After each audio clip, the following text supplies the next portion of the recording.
अस्सलाम वालेकुम।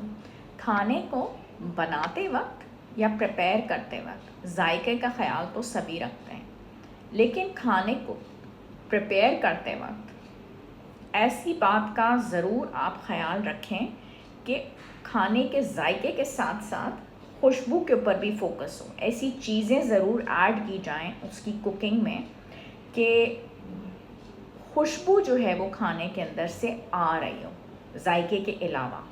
जायका अच्छा होता है तो ऑफ कोर्स सब खाएंगे, जायका अच्छा नहीं होगा तो लोग नहीं खाएंगे, आपके घर वाले, और बातें करते हुए चले जाएंगे। तो जायके पे तो फोकस होता है, लेकिन खुशबू अच्छी आने से एक तो आपके तजर्बे में बहुत इजाफा होगा और उसके अलावा वो आपके किचन को एक अच्छी जगह में तब्दील कर देगा, एक मज़ेदार सी खुशबू वाली पनाहगाह में भी तब्दील करेगा।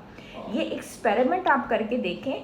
ये आपके अपने लिए, खातून खाना जो खाना बनाती है उसके लिए बहुत अच्छी एक्सपेरिमेंट।